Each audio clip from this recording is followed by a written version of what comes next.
नमस्कार। भक्ति कथा कहानी में आपका स्वागत है।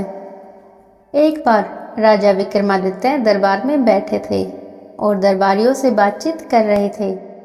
बातचीत के क्रम में दरबारियों में इस बात पर बहस छिड़ गई कि मनुष्य जन्म से बड़ा होता है या कर्म से। बहस का अंत नहीं हो रहा था क्योंकि दरबारियों के दो गुट हो चुके थे। एक कहता था कि मनुष्य जन्म से बड़ा होता है क्योंकि मनुष्य का जन्म उसके पूर्व जन्मों का फल होता है। अच्छे संस्कार मनुष्य में वंशानुगत होते हैं। जैसे राजा का बेटा राजा हो जाता है, उसका व्यवहार भी राजाओं की तरह रहता है। कुछ दरबारियों का मत था कि कर्म ही प्रधान है। अच्छे कुल में जन्मे व्यक्ति भी दुर्व्यसनों के आदी हो जाते हैं और मर्यादा के विरुद्ध कर्मों में लीन होकर पतन की ओर चले जाते हैं। अपने दुष्कर्मों और दुराचार के चलते कोई सामाजिक प्रतिष्ठा प्राप्त नहीं करते और सर्वत्र तिरस्कार पाते हैं। इस पर पहले गुट ने तर्क दिया कि मूल संस्कार नष्ट नहीं हो सकते हैं। जैसे कमल का पौधा कीचड़ में रहकर भी अपने गुण नहीं खोता, गुलाब कांटों पर पैदा होकर भी अपनी सुगंध नहीं खोता और चंदन के वृक्ष पर सर्पों का वास होने से भी चंदन अपनी सुगंध और शीतलता बरकरार रखता है, कभी भी विषैला नहीं होता। दोनों पक्ष अपने अपने तर्कों द्वारा अपने को सही सिद्ध करने की कोशिश करते रहे। कोई भी अपना विचार बदलने को राजी नहीं था। विक्रम चुपचाप उनकी बहस का मजा ले रहे थे।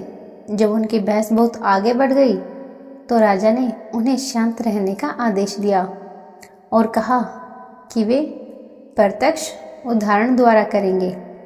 उन्होंने आदेश दिया कि जंगल से एक सिंह का बच्चा पकड़कर लाया जाए। तुरंत कुछ शिकारी जंगल गए और एक सिंह का नवजात शावक उठाकर ले आए। उन्होंने एक गडरिये को बुलाया और उस नवजात शावक को बकरी के बच्चों के साथ साथ पालने को कहा। गडरिये की समझ में कुछ नहीं आया, लेकिन राजा का आदेश मानकर वह शावक को ले गया। शावक की परवरिश बकरी के बच्चों के साथ होने लगी। वह भी भूख मिटाने के लिए बकरियों का दूध पीने लगा। जब बकरी के बच्चे बड़े हुए तो घास और पत्तियां चरने लगे। शावक भी पत्तियां बड़े चाव से खाता। कुछ और बड़ा होने पर दूध तो वह पीता रहा, मगर घास और पत्तियां चाहकर भी नहीं खा पाता। एक दिन जब विक्रम ने उसे शावक का हाल बताने के लिए बुलाया तो उसने उन्हें बताया कि शेर का बच्चा एकदम बकरियों की तरह व्यवहार करता है। उसने राजा से विनती की कि उसे शावक को मांस खिलाने की अनुमति दी जाए, क्योंकि शावक को अब घास और पत्तियां अच्छी नहीं लगती हैं। विक्रम ने साफ मना कर दिया और कहा कि सिर्फ दूध पर उसका पालन पोषण किया जाए। गडरिया उलझन में पड़ गया। उसकी समझ में नहीं आया कि महाराज एक मांस भक्षी प्राणी को शाकाहारी बनाने पर क्यों तुले हैं। वह घर लौट आया। शावक, जो कि अब जवान होने लगा था, सारा दिन बकरियों के साथ रहता और दूध पीता। कभी कभी बहुत अधिक भूख लगने पर घास पत्तियां भी खा लेता। अन्य बकरियों की तरह जब शाम में उसे दरबे की तरफ हाँका जाता तो चुपचाप सर झुकाए बढ़ जाता था। बंद होने पर कोई प्रतिरोध नहीं करता। एक दिन जब वह अन्य बकरियों के साथ चल रहा था तो पिंजरे में बंद एक सिंह को लाया गया। सिंह को देखते ही सारी बकरियां डरकर भागने लगी तो वह भी उनके साथ दुम दबाकर भाग गया। उसके बाद राजा ने गडरिये को उसे स्वतंत्र रूप से रखने को कहा। भूख लगने पर उसने खरगोश का शिकार किया और अपनी भूख मिटाई। कुछ दिन स्वतंत्र रूप से रहने पर वह छोटे छोटे जानवरों को मारकर खाने लगा, लेकिन गडरिये के कहने पर पिंजरे में शांतिपूर्वक बंद हो जाता। कुछ दिनों बाद उसका बकरियों की तरह भीरू स्वभाव जाता रहा।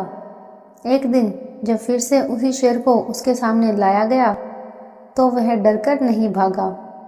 शेर की दहाड़ उसने सुनी तो वह भी पूरे सवर से दहाड़ा।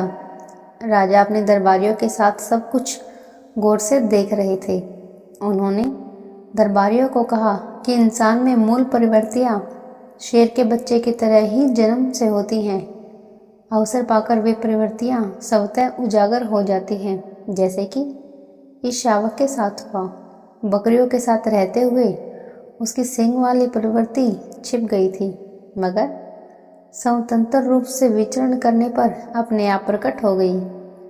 उसे यह सब किसी ने नहीं सिखाया, लेकिन मनुष्य का सम्मान कर्म के अनुसार किया जाना चाहिए। सभी सहमत हो गए, मगर एक मंत्री राजा की बातों से सहमत नहीं हुआ। उसका मानना था कि विक्रम राजकुल में पैदा होने के कारण ही राजा हुए, अन्यथा 7 जन्मों तक कर्म करने के बाद भी राजा नहीं होते। राजा मुस्कुराकर रह गए। समय बीतता रहा। एक दिन उनके दरबार में एक नाविक सुंदर फूल लेकर उपस्थित हुआ। फूल सचमुच विलक्षण था और लोगों ने पहली बार इतना सुंदर लाल फूल देखा था। राजा ने फूल के उद्गम स्थल का पता लगाने भेज दिया। वे दोनों उस दिशा में नाव से बढ़ते गए जिधर से फूल बहकर आया था। नदी की धारा कहीं अत्यधिक संकरी और तीव्र हो जाती थी, कहीं चट्टानों के ऊपर से बहती थी। काफी दुर्गम रास्ता था। बहते बहते नाव उस जगह पहुंची जहां किनारे पर एक अद्भुत दृश्य था। एक बड़े पेड़ पर एक योगी जंजीरों से जकड़ा उल्टा लटका हुआ था। जंजीरों की रगड़ से उसके शरीर पर कई गहरे घाव बन गए थे। उन घावों से रक्त छू रहा था, जो नदी में गिरते ही रक्त वर्ण पुष्पों में बदल जाता था। कुछ दूरी पर ही कुछ साधु बैठे तपस्या में लीन थे। जब वे कुछ और फूल लेकर दरबार में वापस लौटे तो मंत्री ने राजा को सब कुछ बताया। तब विक्रम ने उसे समझाया कि उस उल्टे लटके योगी को राजा समझो और अन्य साधनारत सन्यासी उसके दरबारी हुए। पूर्व जन्म का यह कर्म उन्हें राजा या दरबारी बनाता है। अन्य मंत्री को राजा की बात समझ में आ गई।